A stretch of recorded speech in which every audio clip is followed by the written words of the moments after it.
Very good morning, everyone. After a long time, we are meeting after summer vacation. So today we are going to start PT2 syllabus. आज हम chapter करेंगे हिमालय की बेटियां part number 3। ये page number 12 पर है आपकी book के। Please open it. इस पार्ट को प्रारंभ करने से पहले, इस पार्ट को शुरू करने से पहले हम इसके लेखक के बारे में बात करेंगे कि इसके लेखक श्री नागार्जुन जी हैं। इस पाठ के लेखक श्री नागार्जुन जी हैं, जिनका पूरा नाम वैद्यनाथ मिश्र था और इनका जन्म स्थान था दरभंगा, जो कि बिहार में है। वहाँ के सतलखा गांव में 1911 ईस्वी में इनका जन्म हुआ था। शिक्षा भी वहीं पर हुई और इन्होंने वहाँ पर संस्कृत वहाँ की पाठशाला में ही सीखी। 1936 में ये श्रीलंका के उनमें इन्होंने बौद्ध धर्म की शिक्षा ली, परंतु ये साथ साथ भारत भी घूमना चाहते थे और इन्होंने हिंदी व मैथिली दोनों भाषाओं में ही लिखा है। बांग्ला और संस्कृत में भी इनकी रचनाएं मिलती हैं और कई पत्रिकाओं का भी इन्होंने संपादन कार्य किया। राजनीति से भी ये बहुत देर तक जुड़े रहे, राजनीति में भी इनकी रुचि थी और सन 1998 ईस्वी में इनकी मृत्यु हुई। नागार्जुन जी एक बहुत ही प्रसिद्ध लेखक रहे हैं। इन्होंने पाठ लिखा हिमालय की बेटियां। हिमालय की बेटियां पाठ जो है इन्होंने लिखा, जिसमें कि नदियों के बारे में चर्चा की गई है, जिसमें कि नदियों के बारे में हिमालय की बेटियां किन्हें कहा गया है। हिमालय की बेटियां नदियों को कहा गया है। हिमालय पर्वत जो कि बहुत ही ऊंचा पर्वत है, इनमें से कई नदियां निकलती हैं और फिर वो किस तरह से हिमालय की गोद से निकलकर मैदानी इलाकों की ओर बढ़ती हैं, समतल स्थानों पर आती हैं, इसके बारे में बताया गया है। लेखक इसके बारे में बता रहा है कि अभी तक मैंने उन्हें दूर से ही देखा था। किन्हें? नदियों को। कहता है कि अभी तक मैंने उन्हें दूर से ही देखा था, उन नदियों को दूर से ही देखा था, लेकिन आज मुझे उन नदियों को पास से देखने का मौका मिला है। कहता है कि उन नदियों को आज मुझे पास से देखने का मौका मिला है। बड़ी गंभीर, शांत और अपने आप में ही खोई हुई लगती थी। संभ्रांत महिला की भांति, संभ्रांत होता है सभ्य महिला की भांति, भांति मीन्स तरह वो प्रतीत होती थी। मतलब वो एक संभ्रांत, एक सभ्य महिला, जिसे आप सोफिस्टिकेटेड वुमन कहते हो, उसकी तरह ही वो लगती थी। इसके बारे में वो बता रहे हैं। उनके प्रति मेरे दिल में आदर और श्रद्धा, श्रद्धा मीन्स आदर के भाव मन में थे।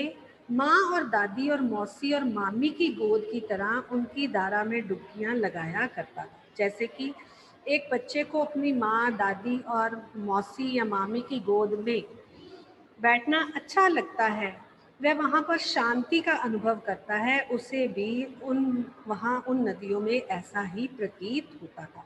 आपने देखा होगा कि जब आप किसी नदी को, बहती हुई नदी को देखते हो तो आपको देखने में बहुत अच्छा लगता है, आपके मन को ऐसा लगता है कि जैसे कोई सुकून मिल गया। अब जैसे कि कई लोग गर्मी की छुट्टियों में मनाली गए होंगे और वहाँ जाकर उन्होंने पानी, नदियाँ, बहती हुई नदियाँ देखी होंगी तो उन्हें बहुत अच्छा लगता है। परंतु इस बार जब मैं हिमालय के कंधे पर चढ़ा, कंधे पर मतलब काफ़ी ऊंचाई पर, काफ़ी ऊपर, हिमालय की काफ़ी ऊपर चोटी पर चढ़ा, तो वे कुछ और रूप में ही सामने थे। तो उसने देखा कि उनका रूप तो कुछ अलग ही था।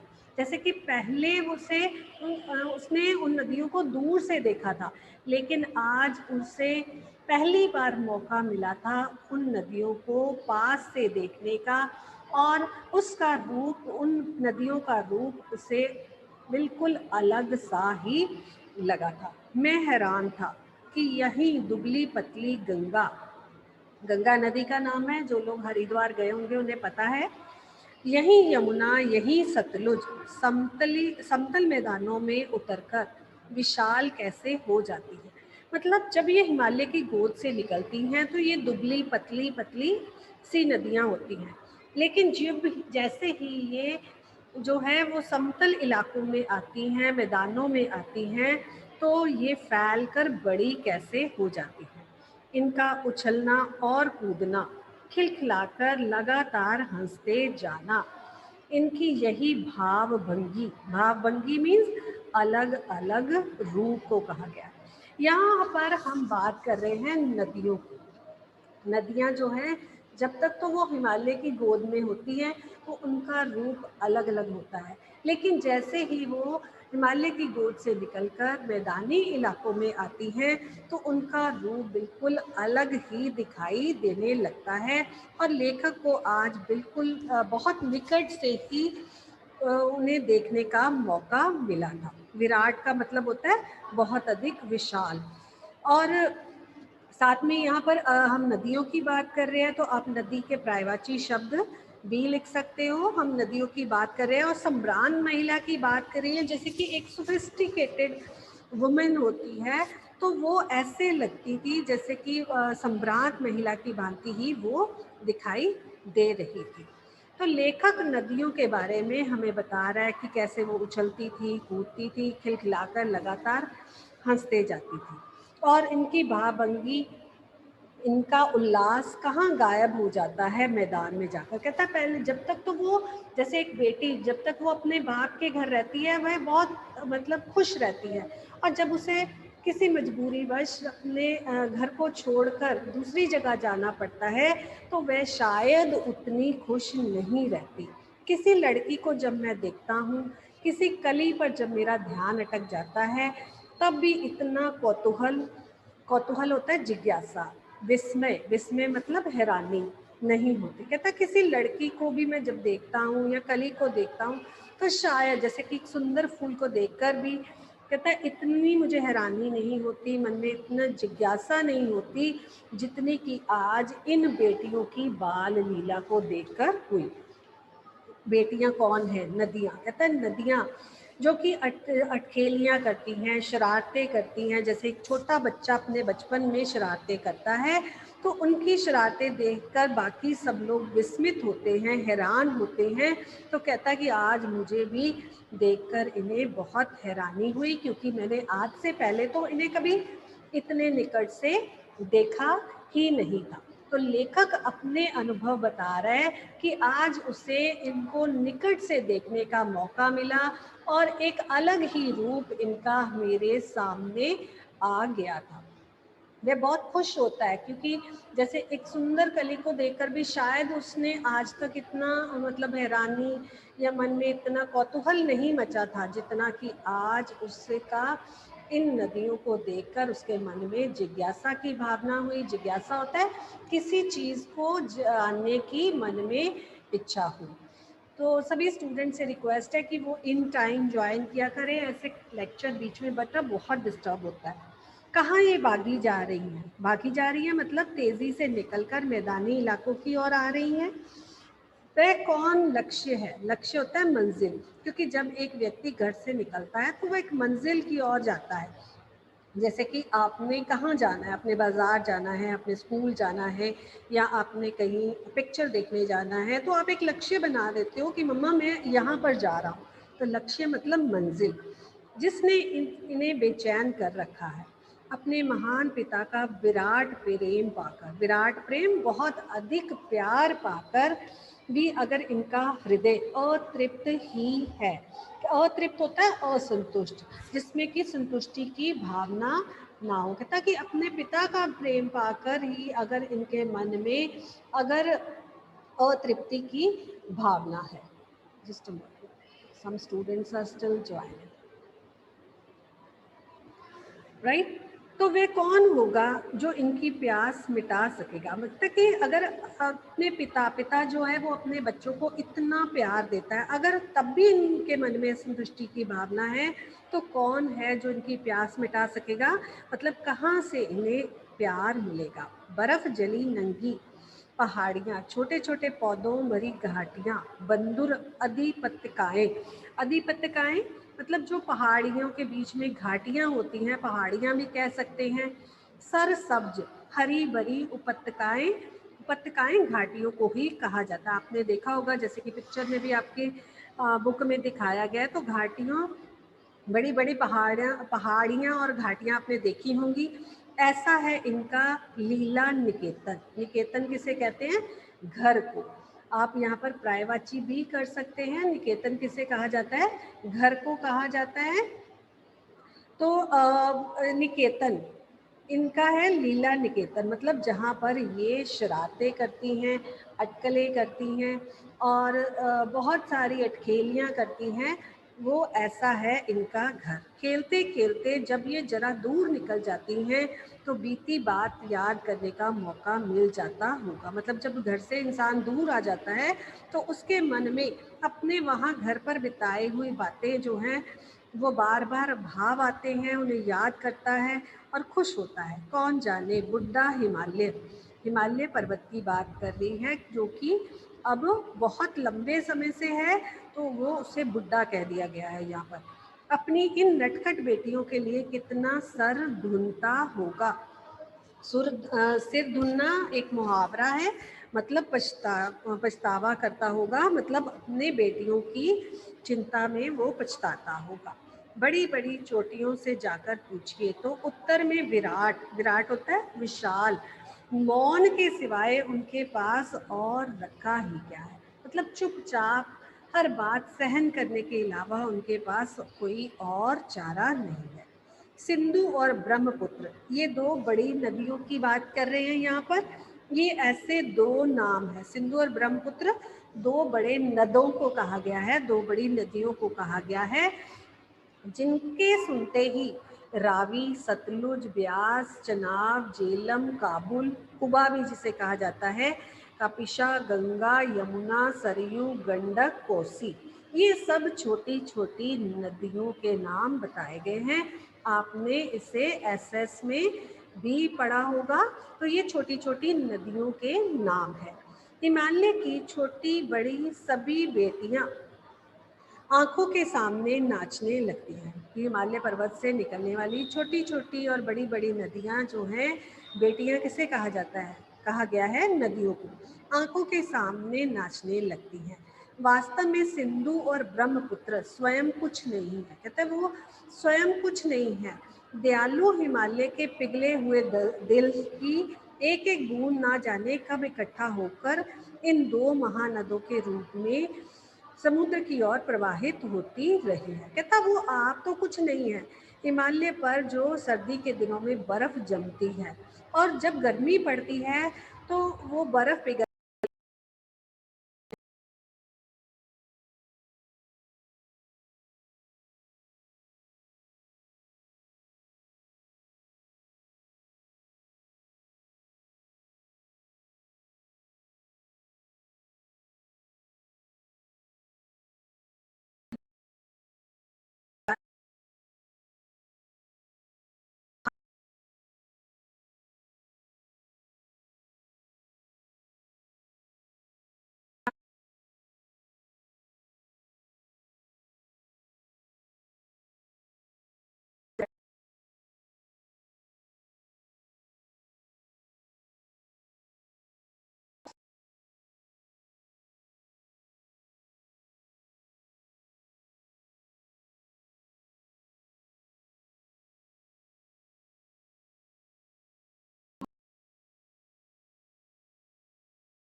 मैदानी इलाकों में रहने वाले लोगों ने इन नदियों को देखा होगा। उनके ख्याल में शायद ही ये बात आ सके कि बुड्ढे हिमालय की गोद में बच्चियां बनकर यह कैसे जो है वो खेला करती थी।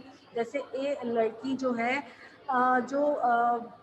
जैसे एक बालिका अपने पिता के घर में अटखेलियाँ करती है, अपने पिता के घर में शरारतें करती है, तो वैसे ही हिमालय की गोद में ये बच्चियां भी अटखेलियाँ किया करती थी पिता के घर।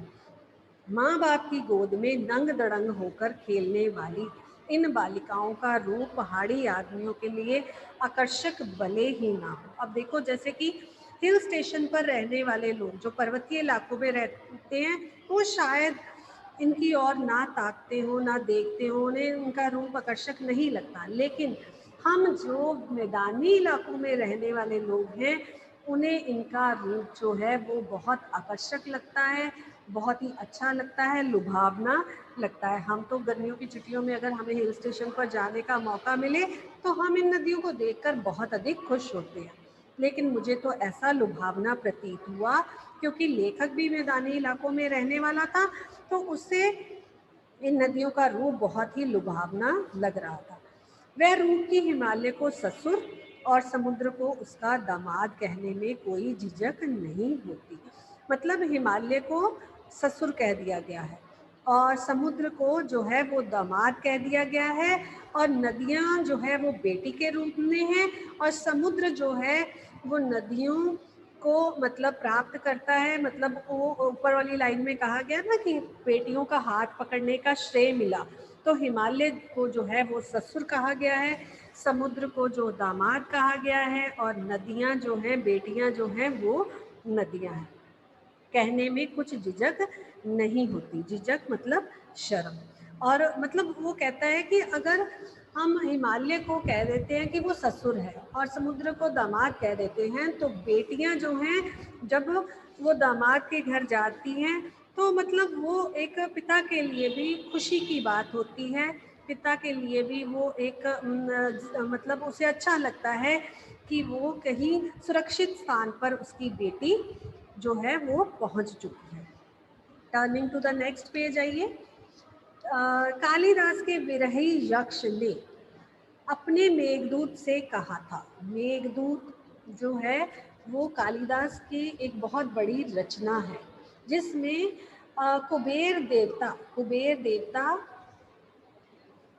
के जो है वो राज्य में कुबेर जो है वो धन का देवता कहा गया है, और वहाँ पर यक्ष जो थे उन्हें जो निकाला दे दिया जाता है उनके राज्य से। कुबेर देव उनको जो है वो अपने राज्य से निकाल देते हैं, और वे अपनी जो है यक्षी मतलब अपनी पत्नी के विरह में तड़पते हैं। और मेघदूत ग्रंथ जो है इसी के बारे में लिखा गया है।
घाटियों और समतल आंगनों के मैदानों में जुदा जुदा मतलब अलग अलग शक्लों में देखेगा, वह इस नतीजे पर ही पहुंचेगा। मतलब इसमें बताया गया है कि जिस तरह से कुबेर ने यक्ष को अपने राज्य से निकाला था और वह अपनी जो है यक्षी मतलब अपनी पत्नी के विरह में तड़पता रहा था, और उसी तरह जो बेतवा नदी है उसे भी प्रेमदान मिलना चाहिए। और जब वो समतली इलाकों में अलग अलग शक्लों में मतलब बहती है, फिर अंत में जाकर वो समुद्र में मिल जाती है, तो वह मानो अपने प्रेमी से मिल गई। काका कालेलकर ने नदियों को लोक माता कहा है। जो काका कालेलकर कौन है? बहुत बड़े लेखक हैं, हिंदी साहित्य में इनका बहुत बड़ा नाम है। ने नदियों को लोक माता कहा है, लोगों की माँ कहा है। और वैसे भी मुझे भी लगता है कि ये लोगों की माँ ही है। जिस तरह एक माँ अपने बच्चों का पालन पोषण करती है, उसी तरह नदियों से मिलने वाली चीज़ों को पाकर हम अपने जीवन का पोषण करते हैं। हम उन नदियों से मिलने वाले जल को पीते हैं, उस जल से की गई सिंचाई से जो अन्न पैदा होता है उसे हम ग्रहण करते हैं और तभी हम जीवित रह पाते हैं। तो नदियों को कालेलकर जी ने लोक माता कहा है। किंतु माता बनने से पहले यदि हम इन बेटियों के रूप देख लें तो क्या हर्ज है। तो माँ बनने से पहले इनका रूप क्या था उसके बारे में हम जान ले तो इसमें कोई भी आपत्ति नहीं है। ऊपर जो लाइन है ना, सचेतन, सचेतन का अर्थ होता है सजीव। और थोड़ा आगे चलिए, वो कहता है कि थोड़ा आगे चलिए, इन्हीं में अगर हम प्रेयसी की भावना करें तो कैसा रहेगा, अगर प्रेमिका की भावना से इसे देखें तो कहता है कैसा रहेगा। ममता का एक और भी धागा है, ममता का एक और भी धागा है जिसे हम इनके साथ जोड़ सकते हैं, क्योंकि एक औरत के कई रूप हैं, वह बेटी भी है, वह बहन भी है, माँ है। तो इसी तरह कई रूपों के बारे में चर्चा लेखक कर रहा है। बहन का स्थान कितने कवियों ने इन नदियों को दिया है। जैसे कि एक बहन से स्नेह का नाता जुड़ जाता है, एक स्नेह का धागा जुड़ा हुआ होता है, तो कितने ही कवियों ने इसे बहन का रूप भी दिया है। किसी ने इसे बहन कहा, किसी ने माँ कहा, किसी ने प्रेयसी कहा, प्रेमिका कहा। एक दिन मेरी भी ऐसी भावना हुई थी, कहता है कि मेरी भी ऐसी मेरे मन में भाव आए थे। थो लिंग तिब्बत की बात कर रहा है, तिब्बत राज्य की बात कर रहा है कि मन उचट गया था। मन उचट जाना भी एक मुहावरा है, इसका अर्थ होता है उदास हो जाना। कहते हैं एक दिन मन उचट गया था और मेरी तबीयत ढीली थी, मतलब तबीयत कुछ जो थी वो ढीली ढाली थी, ठीक नहीं थी। सतलुज के किनारे, कहता है कि सतलुज के किनारे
बहन तुम्हारी हुआ मुदित, मुदित मतलब मन को मोह लेने वाला, मन को अच्छा लगने वाला।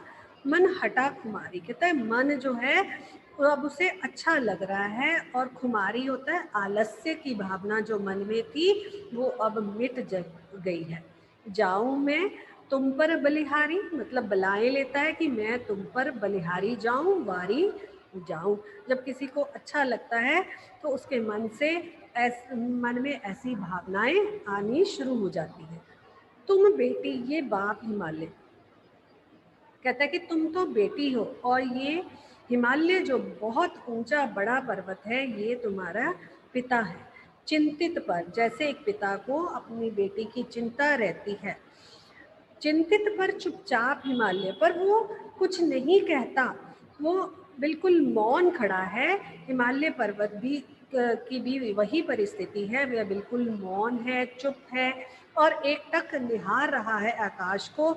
प्रकृति नटी के चित्रित पट पर, नटी क्या होता है, जो नाचने वाले लोग होते हैं, जो जैसे कि जो एक रस्सी पर चलने वाले नट जो लोग होते हैं, नट जाति के लोग होते हैं। तो नटी मतलब नाटक करने वाले या नाचने वाले, ये जो प्रकृति है वो नटी के रूप में है, जो भिन्न भिन्न रूप बदल रही है।